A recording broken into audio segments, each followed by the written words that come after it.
say. Oh, you know what? I didn't want to do that. There we go. Do you think that there's a light that will make a switch that will make? Okay, thanks, because I want you guys to be able to see the pretty pictures that I have on the screen. So have any of you worked with or been in contact with ADL at all? Bob, you have. So for those of you who don't really know much about us, and I don't know if you, I don't want to embarrass you, but maybe you want to move over a little bit. Good woman. It's a law school. You should be sitting in the back on the end. ADL is a 90-year-old human relations and civil rights organization. We are worldwide, mostly in the United States. We're headquartered in New York, and we have 30-plus regional offices throughout the country.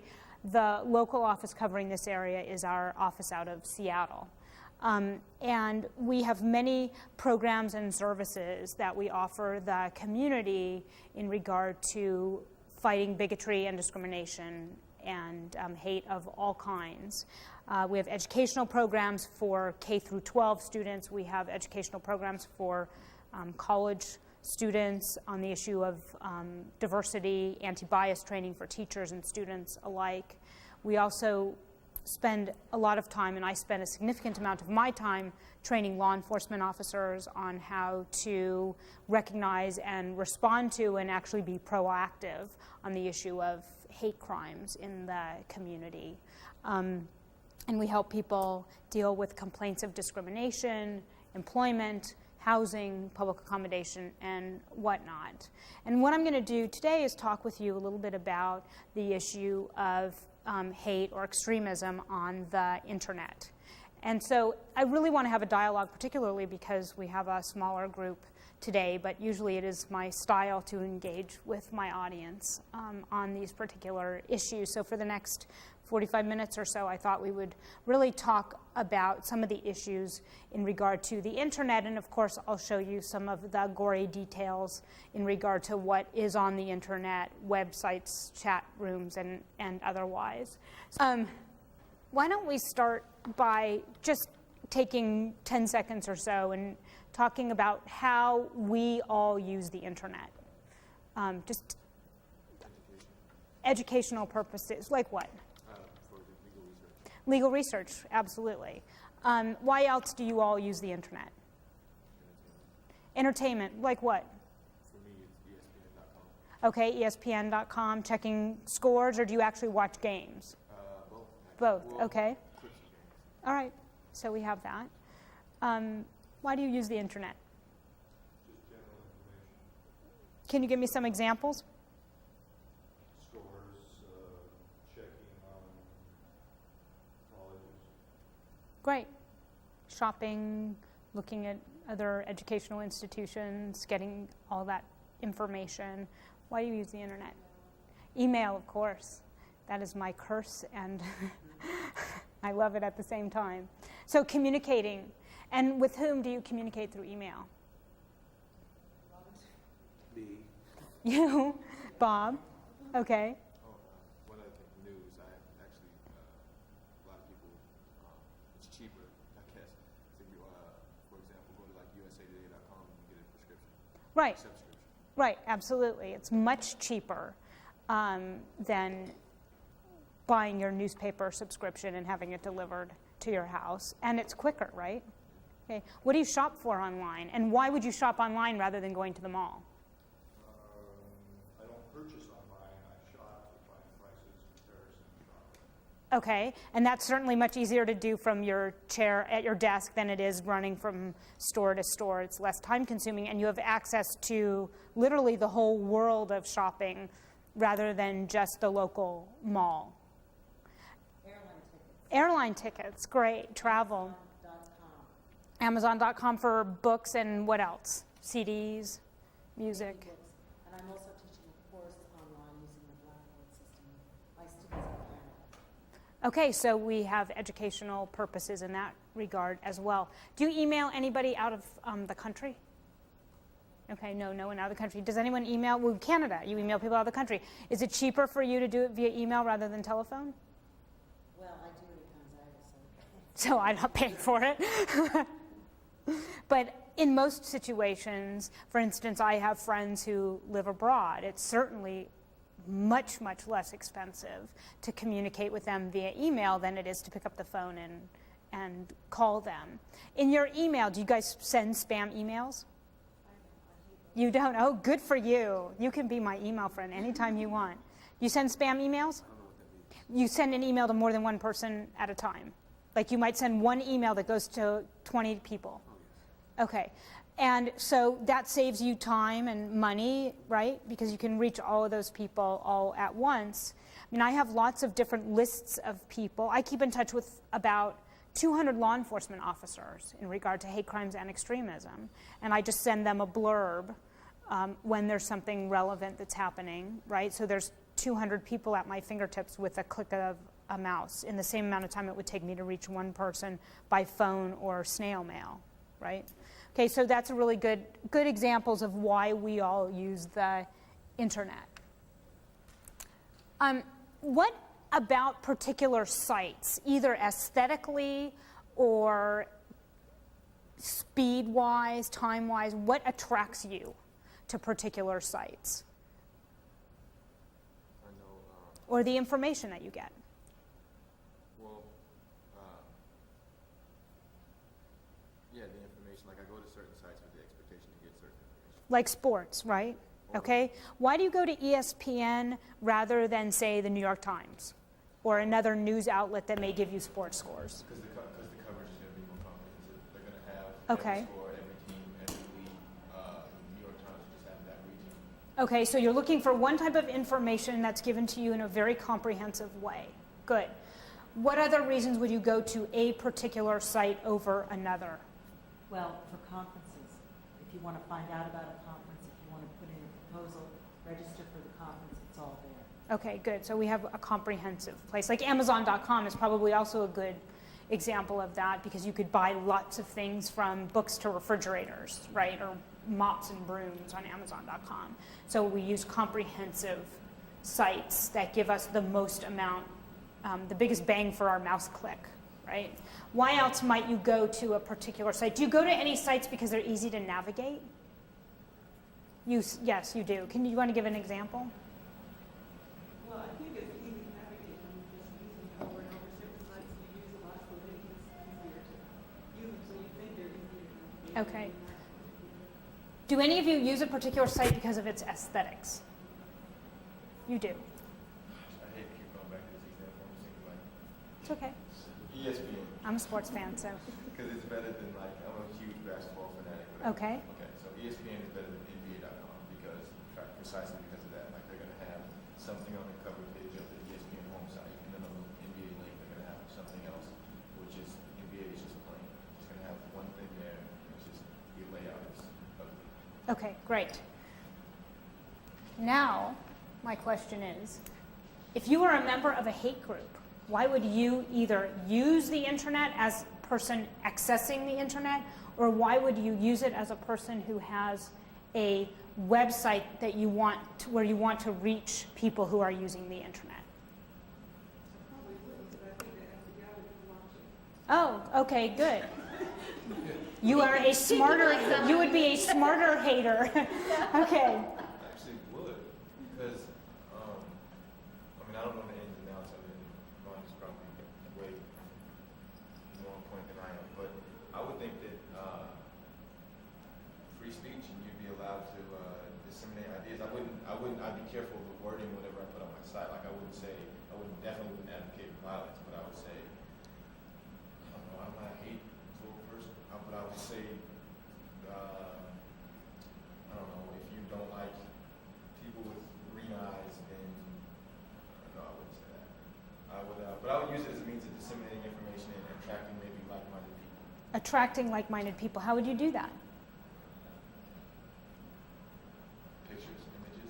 Well, let's step back for 1 second. What would you do if you were building a site where Andre, wanted to attract other sports fans? What would you put on it? Oh, I would put, I'd have information first off, updated daily, as far as like scores, conferences, standings, things that I know sports Okay. And I would also have, make sure I had all the latest information. And I would also have easily accessible links to the site. And what else? I would add, have a site where people who wanted to comment could maybe comment, so that they feel like they have some input, and just things like that. Okay. So we want to create a forum where people who are like-minded could talk to each other. Okay. So what would you do if you were building your hate site? Well, you can keep it anonymous. This is a big issue. Absolutely. So we not only have instantaneous, inexpensive communication, but we also have anonymous communication that reaches really an infinite, I mean, it's finite number of people, but I can't count that high, so we'll just assume it's infinite at this point. An infinite number of people. So you might want to, what kind of tool would you use on the internet to give people a place where they can talk to each other? Chat room. A chat room, okay, so you might want to have a chat room. What kind of information do you think a hater would want to disseminate to people of like mind? Meetings, Meetings, good. What else? maybe radio broadcasts. Great. TV. TV programs, radio stations, which can be done either directly on the internet, right? Because we've already established that you can actually watch TV on the internet, or radio, listen to the radio as well on the internet. So you might broadcast your program via the internet or provide clips of other TV or radio shows on the internet. What else might you do? I'm sorry? Propaganda. Propaganda. Give me an example. What do you think? Oh, just hate-filled opinions for speech, or Okay. taking examples and twisting And what would you hope to accomplish by putting that out on the internet? insight. To incite people. But if I'm trying to, you're inciting people almost in a positive way, in that you want to incite people who think like you. Okay, to do what?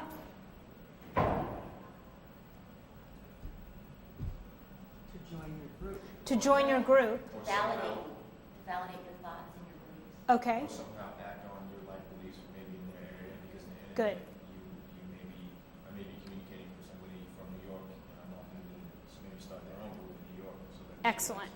Okay, so we want to use the internet not only to encourage people to also use the internet and seek us out, but we want people to take our ideas and implement them somehow wherever it is that they live. Okay, so we want to encourage people to act by what we're saying on the internet. Great.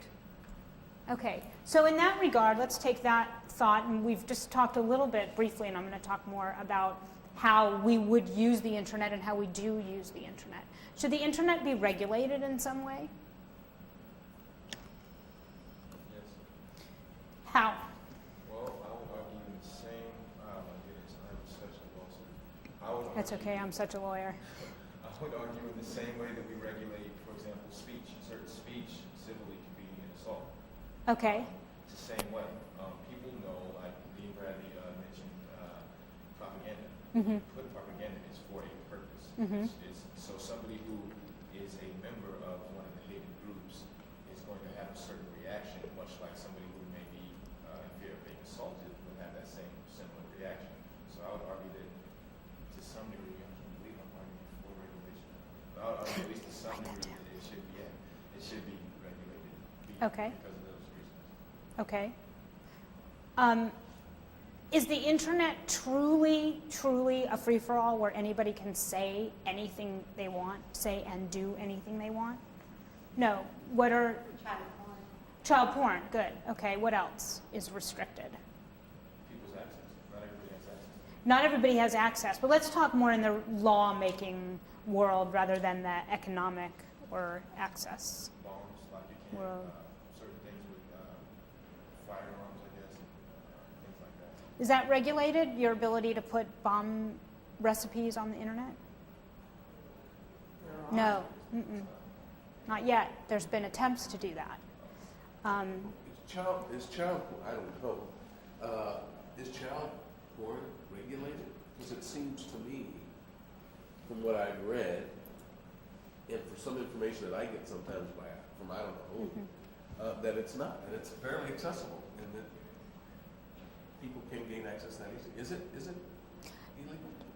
Yeah, I mean, in most states, child pornography is illegal. But it's So it's illegal to make it. It's not illegal to view it.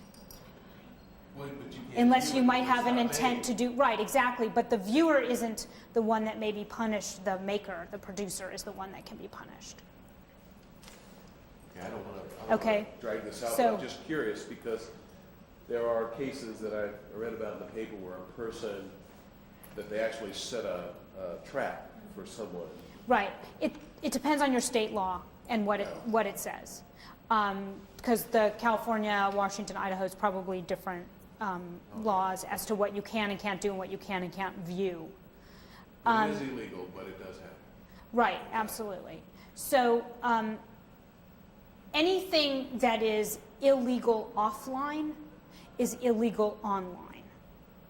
Okay, so there are places where it becomes a little gray, and I'll talk about that in just a second. But you can't commit fraud online. You can't con people online. You can't threaten people online, although that's going to be a gray area that we'll see in just a moment. But anything that you can't incite people to violence, but the internet is going to be a very hard place to actually meet that standard of immediacy. So anything that is an illegal activity in the real world is going to be an illegal activity in the virtual world as well.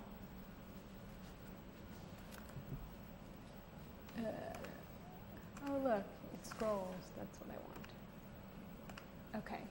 So just the principle of free speech. But as far as speech is concerned, what entity is actually prohibited from inhibiting our speech? The government, right? So if we're not talking about a governmental action, then maybe we can regulate what's said. Is the internet a governmental agency? No. We're talking about a private situation, kind of, sort of. We could argue about that as well. But let's look at, for instance, an internet service provider. Okay, that's going to be a private entity, right? And so in theory, an internet service provider could say you cannot say certain things when they're providing the vehicle. What about internet service providers who are also providers of, I forget the actual legal term, we talk about it, I don't know, like the basic necessities, they have additional requirements. Like, for example, your power company, you can't Right. refuse to give you power because you don't have bad credit or something like that. There's additional tests that they have to meet. Right. What if that same company provides you internet access? Right. That's actually where my expertise becomes limited as far as how the internet works and if anybody else knows, please jump in. But that is a really good question. Is it more like a public utility where it is regulated rather than a private entity? An ISP is going to be a private entity, I believe, most of the time. So they can actually regulate what you say using their access to the internet, but I don't know of any that choose to beyond kind of minimum, what I'll say, particularly in the university setting, is a code of conduct, where they will tell you that you can't be perhaps hateful or bigoted, but they will be very broad-minded in the application of that. So let's look at a couple instances where we have unprotected speech on the internet. Threats, which are going to be illegal anyway, either off the internet or on the internet. And again, a threat, the definition of a threat is going to depend on what state you reside in and where you're doing this, which is actually also one of the things that makes the internet difficult in regulating, because you have people who are in one state sending a message to people who are either in another state if you're talking via email, just a discrete message, or if you're posting something on a website, you're reaching people throughout the world. So you have issues in regard to actually getting access to the person. But also threats usually require some kind of imminency, which is very difficult in regard to the internet. One of the challenges that we faced in regard to websites is if you post a threat on a website, that's clearly different than if I send a threatening email to you. If I send a threatening email to you, 99.9% of the time that will be criminal, okay? If I, Sue, send an email to you, Bob, that says, Bob, I'm going to kill you, 9 times out of 10, that's probably going to be a threat. But what if I post it on a website? What if I have Sue Stengel's homepage and I say, Bob, I'm going to kill you? What are the problems then with that if we, first of all, say that a threat has to be imminent? What are the problems there? But then what are some of the other problems that we encounter if a threat is posted on a website? If it's posted, there's all types of problems. One, there's physical, well, even if it's sent, really.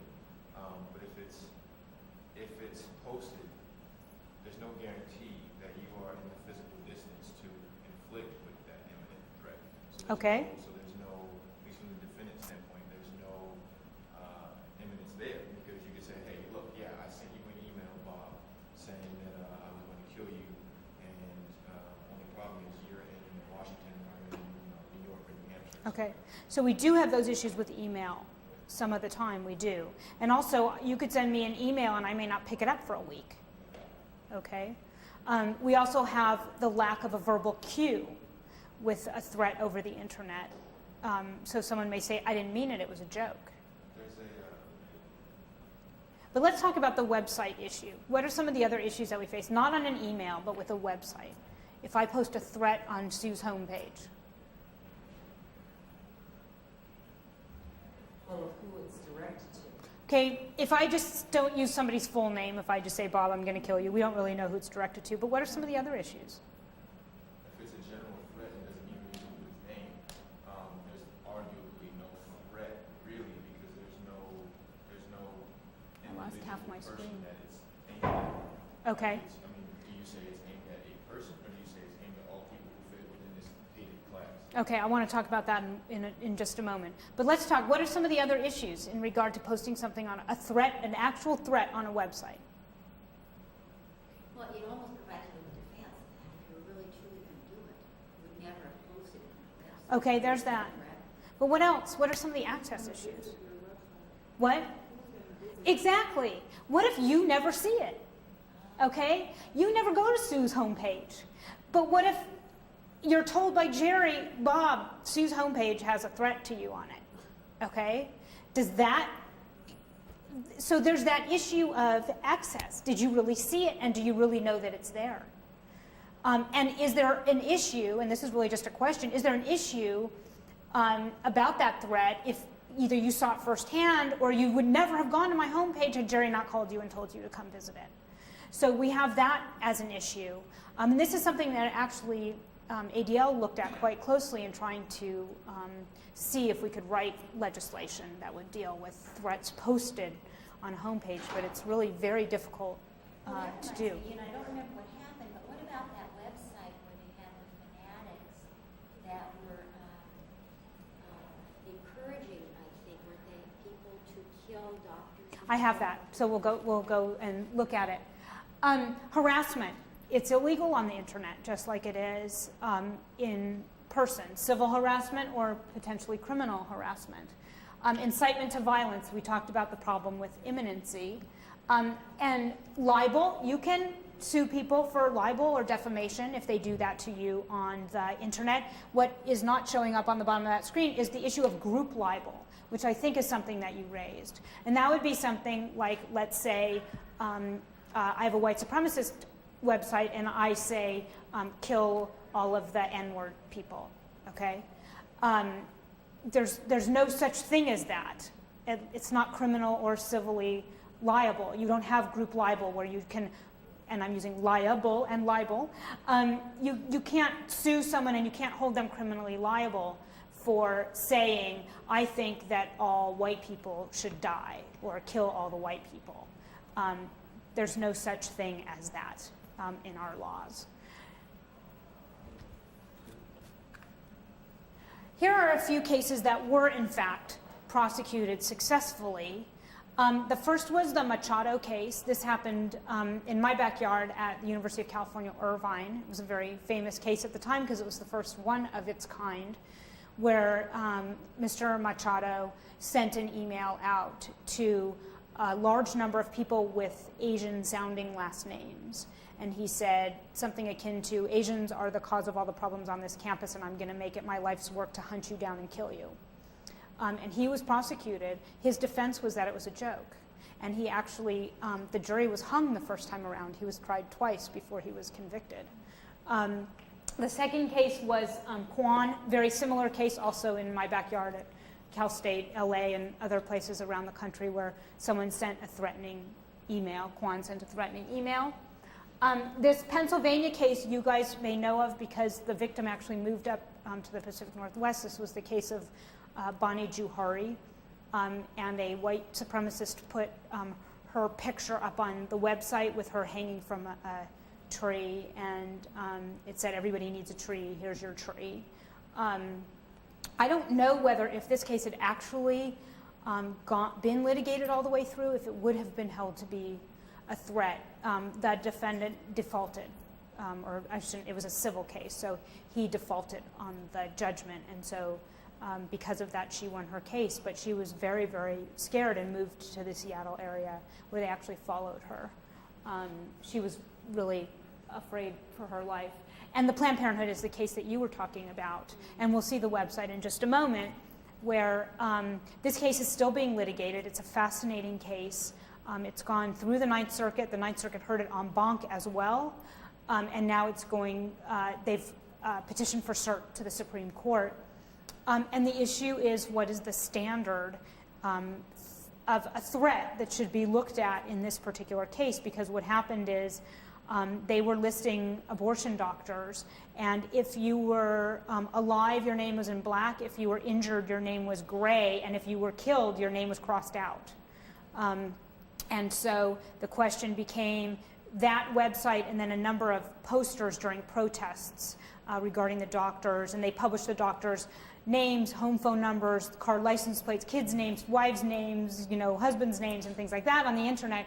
And the issue really is, with all of that taken together, can this be considered a threat? And that issue so far has been held yes, but we'll see what happens with it as we progress in the case. I actually, just as an aside for you budding lawyers and lawyers in the audience, I went to the Ninth Circuit argument, the en banc argument, and the court really struggled with this particular case and the issue of free speech and what's a threat and what should the standard be. It was truly a fascinating case. Was there evidence in that somebody had been killed as a result of somebody giving the information off that website? I can't remember, but it was certainly one of the issues was, if I put your name on a website, do I intend for you to die? And one of the issues that was there is, these websites that have, and even phone numbers where you can get the name of a doctor or a dentist, 1-800-DENTIST, I think. Why is that different? If your name and your phone number and your address is still being posted on a website, why is that any different than having it posted on an anti-abortion doctor website? It's still sort of the same mechanism. Does the person posting your name intend for you to be injured or to be killed? And that was when the definition of a threat came into play there. So let's look at, do you have any questions before I move on? So I want to show you quickly some of the stuff that's out there on the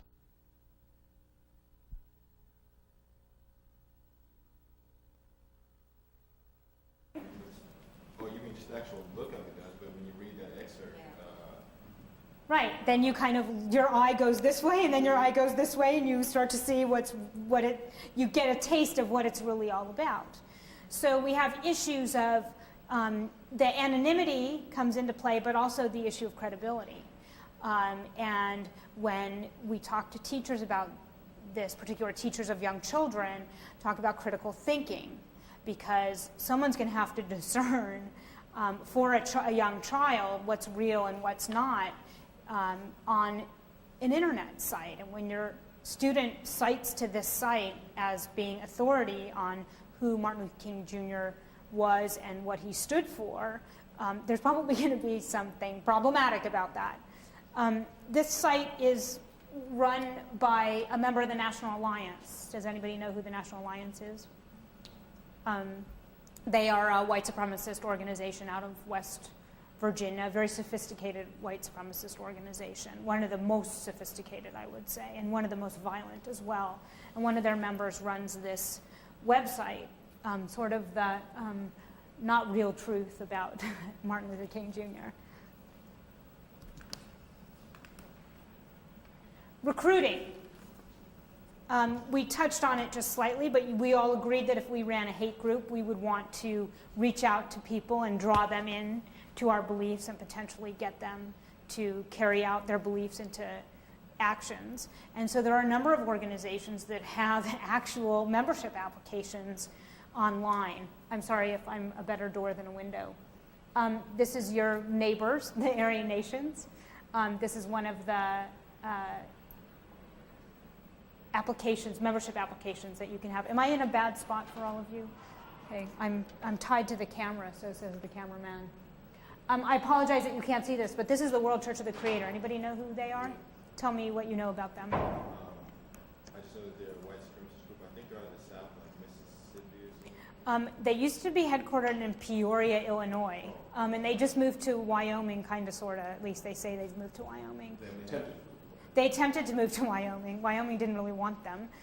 No, they kind of... They originated in Florida, actually. And they fused their, I don't want to say political, but their hate and their message with religious. Yeah, exactly. They have a religion called creativity, based on the white man's Bible. Their founder is in jail now for offering to pay someone off a judge, right? That is correct. Matt Hale. Matt Hale. And he's actually not their founder. He's their current leader. They were founded by Ben Clausen, who I do believe is from Florida, and that's Mr. Clausen up there. And this is the National Alliance who I spoke about earlier. I always love what they tell you to do and ask.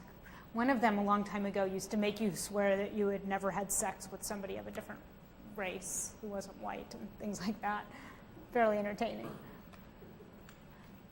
Okay, we talked about chat rooms. So we have forums for haters. This is the Racialist Forum, where you can communicate with other haters.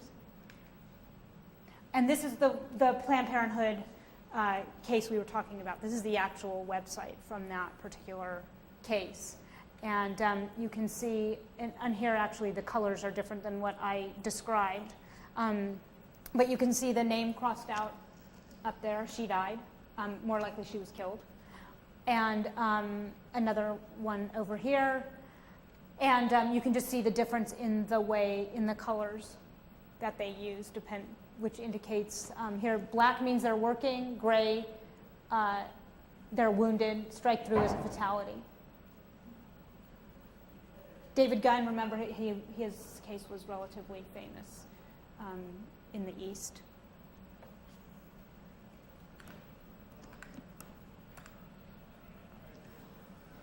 I'm sorry you can't see the lovely body art, but one of the other things that hate groups will do is give examples of things that someone can do with their body and their tattoos and some of the signs and symbols that they use, and you can get your own ideas. I'm sorry you can't really see this well, but this actually says 1488, 1488. What does that mean? You know, Bob? I assume it has something to do, obviously. That's temporary. I assume it has something to do, obviously, with Nazi just by the German. Okay, excellent deduction. 14 stands for the 14 words. from this area, the Order, David Lane of the Order came up with that. We must secure the existence of our people and a future for white children. That's 14 words. And so 14 is just a shortcut. And then 88, anyone know what 88 stands for? What's the 8th letter of the alphabet? Quick. H, good. HH, Heil Hitler. So 1488 is quite commonly used by white supremacists in a lot of different ways. You'll see people sign emails 1488. It's kind of like Love Sue. They'll put 1488. It's quite clever. Money, we talked about shopping.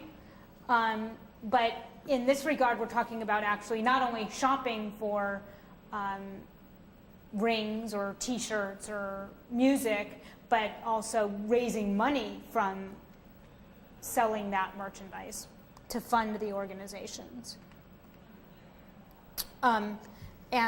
This is, again, the World Church of the Creator.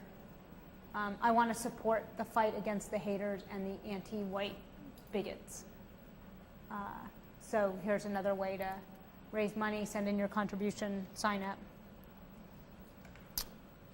I talked before about doing a search if you're researching not only Martin Luther King, but this has information if you're going to be talking about either the gay and lesbian community, or if you can see way up at the top, we're talking about the Holocaust. So if you were trying to do a search on the Holocaust, you would end up getting some revisionist sites as well as some real sites. The Institute for Historical Review is a very well-known Holocaust denial outfit from my neck of the woods as well.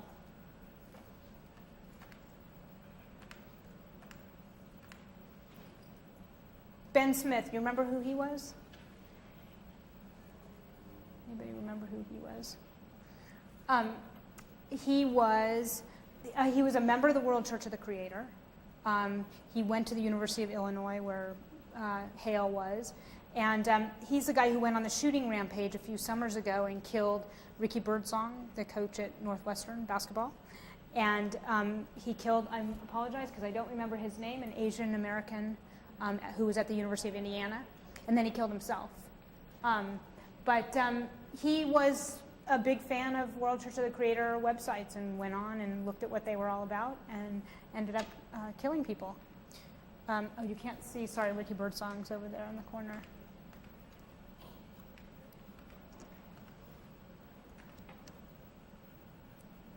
The Williams brothers, they were the two who were responsible for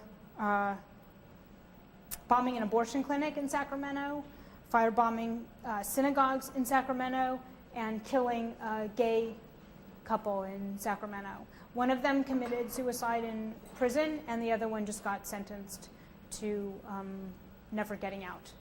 So they were very much drawn to the internet. Furrow, who shot up the JCC in Los Angeles and killed the Filipino-American postal worker, he also was a big fan of hate sites. He's also notorious for having been up in this area, having been a guard at the Aryan Nations compound, but also very internet savvy. This is Richard Baumhammers. He also was one who went on a shooting rampage in Philadelphia, I believe, where he killed many people there, non-whites, Jews, etc. Stormfront. Stormfront was actually the first hate site on the internet. And it acts as, and actually Don Black, who's the proprietor of Stormfront, learned computers on our tax dollars while he was in federal prison. And he now runs Stormfront, which is not only a very vibrant hate site, but it's also a portal for many other hate sites. So you can access many, many, many hate sites through Stormfront. I would also just point out how he uses that Celtic cross with the White Pride Worldwide. That's a common, I don't know if you saw in the tattoos, that woman with the 1488 also had a Celtic cross tattooed above on her neck. Common symbol used by hate groups. War, anybody know about war? I don't know about it, but I've seen that image online. Okay. I don't know anything about Okay. that image is very familiar. Yeah, they're a white supremacist organization. Tom Metzger, he's the one that runs WAR. He's in Southern California. This is an interesting site. One of its features is flyers that you can download and then go out and distribute in your community. And they have a very distinct look to them. And not only that, but they, of course, identify themselves on their flyers. So you can pretty much tell when you're looking at a flyer that was done by WAR or somebody from WAR. And they have, you can see they have a radio. They're transmitting over the internet a radio show that they have. I talked about the National Alliance a little bit before. The National Alliance is probably most famous for the Turner Diaries. What were they from? Right, but what do you know the Turner Diaries from best?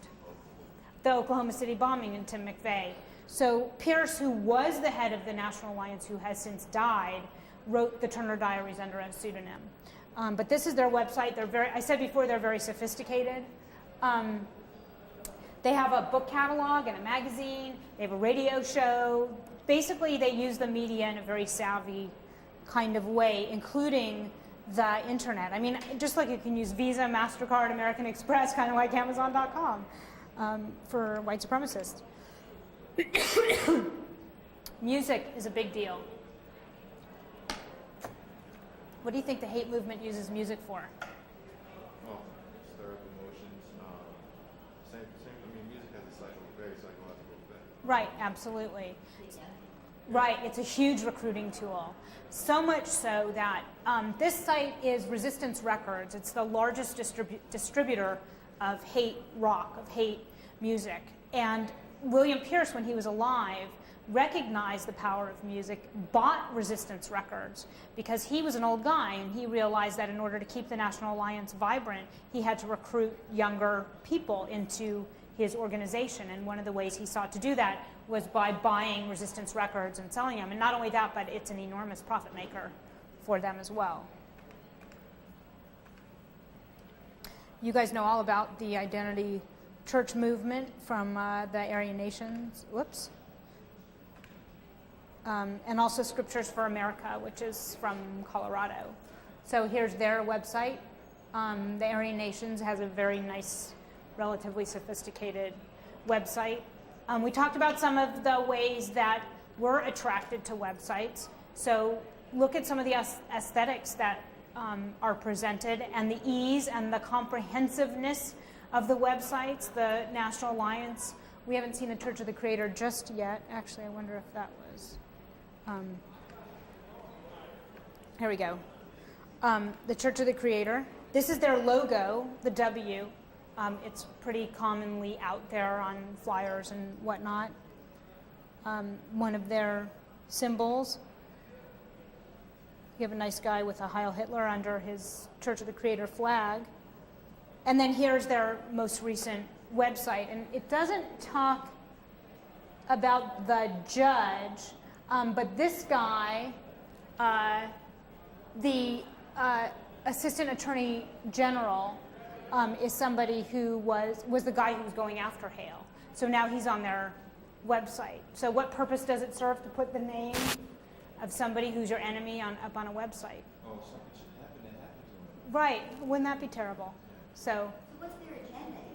If they hate Christianity, hate Judaism, what's their agenda? they have their own religion called Creativity, and they are a white supremacist organization, and their goal is to create a racial holy war, otherwise known as RAHOA. It's also the name of one of the hate rock bands around. I don't know why it's just now jumping out at me. For one, hypocrisy of all of this is that real quick blur. Hitler, which I've seen a lot of references to Hitler, wore a symbol on his hat that meant like under the authority of the devil. And he was influenced by a philosopher named Nietzsche, who did not believe in morality and not believe in religion. And they use church. Right. It's kind of ironic. Well, some hate groups do see themselves as a religion, like Christian Identity, like Creativity.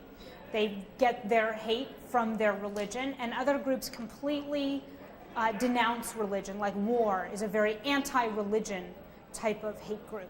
So everybody has a different way of reaching their hate or justifying their hate, be it through their religion. They're a religion.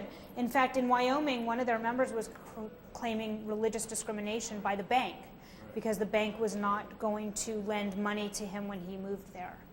And so it becomes actually a much more difficult situation, for instance, in prisons, when prisoners want access to religious material. Are they a religion? Are they not a religion? But this is one of the issues that arises in that regard. So we're running out of time, so I do want to just show you a few things. Here's the Klan. They're up on the internet as well. Skinheads, with the music again, by the way. You can get all kinds of skinheads. And the internet serves to link all of these groups together as well. I talked before a little bit about Holocaust deniers. They have plenty of websites out there. The Revisionist. Radio Islam is a big outfit for Holocaust denial. You may not know that if you're an adherent to Islam. And then we have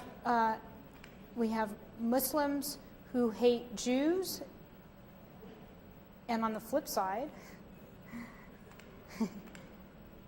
we have Jews who hate Arabs and Muslims.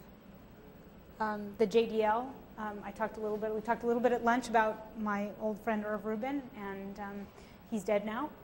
But we have equal opportunity haters, or we have haters for everybody on the internet, and everybody uses the internet, deadarab.com. Because, one of the other interesting things about the internet, the anonymity that you mentioned, but also who's behind the website. Look at deadarab.com. Have any of you seen that before? Okay. What do you know about who's doing it, what the group's like? Is there a group? You have no idea, right? You could have some guy in his underwear in his bedroom putting up a site like this. He could claim he has 3,000 followers. It's really hard to know.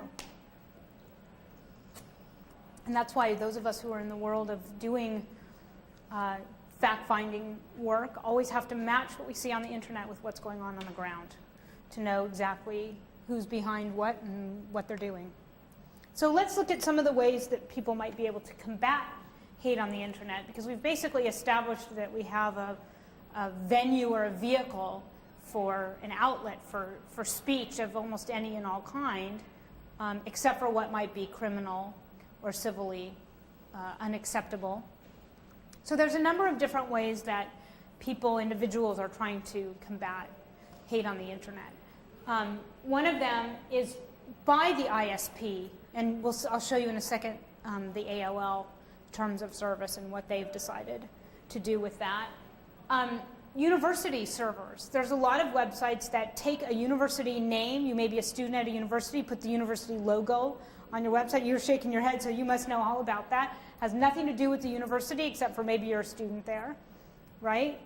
But they're using the university server to put up the website. So what can you do about it? Do you want to do anything about it?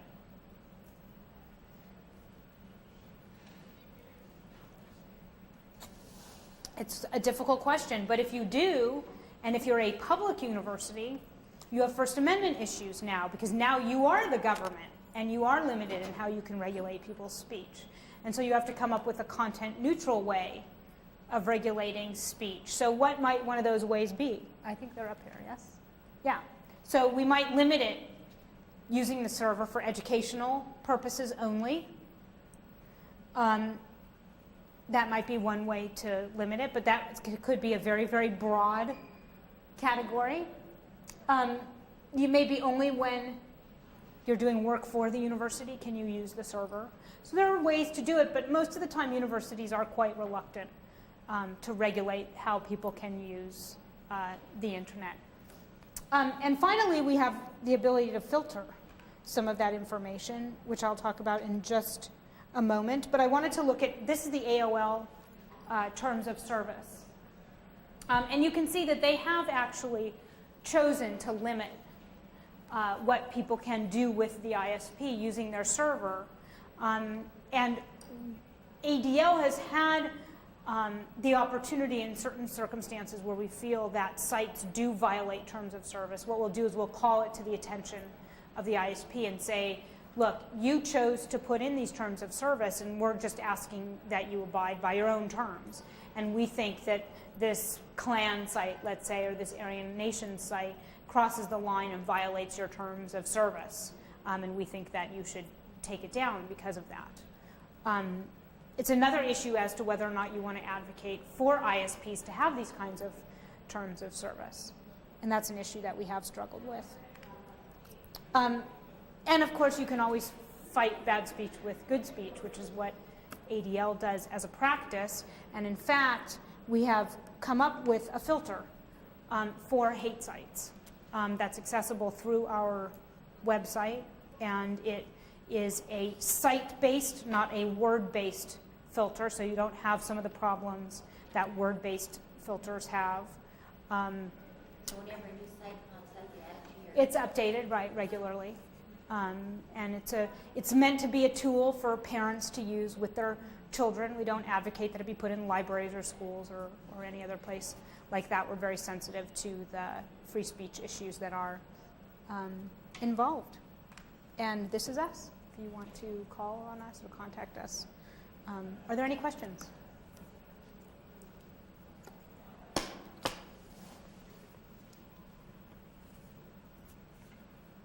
So it is or is not legal? I'm still missing something. For child pornography? No. Well, since they both happen. Whatever is not legal in the real world is not legal on the internet. So if it's criminal to make child pornography, then it's going to be criminal to make it on the internet. If it's criminal in wherever you are to view child pornography and you do it on the internet, then it will be criminal on the internet as well. But again, it's really going to depend on what your laws are. And if you can catch people also, because of course, again, we have those issues. And prosecuting crimes that happen on the internet are very tricky because of the fact that people might be countries away or states away from wherever the viewer or the receiver may be. So are there any states that are a lot less restrictive than others? So for instance, would groups tend to go to one state over another because they didn't have the laws in place? Countries, yes. States, no. What's interesting about that issue is that because certain ISPs are starting to regulate hate on the internet, haters are starting their own ISPs. So that's another problem with the internet is that you're so mobile on the internet. And so if one ISP asks you to take down your site, so 30 seconds later you put it up on another ISP. I mean, it's really that easy. So that's one of the reasons why sometimes there's almost no point to asking that some of them be taken down, except to perhaps make somebody's life a little bit more difficult than it already is. But there are a number of ISPs that have popped up that are run by the hate movement. And I mean, the laws just may change, but they're probably going to be a little too nuanced for people to know, oh, the law in California is better for me than the law in Washington is. Usually they're pretty similar in that regard. So do you do trainings with teachers Yes, to help them? Do you have any, can we get some of that information through?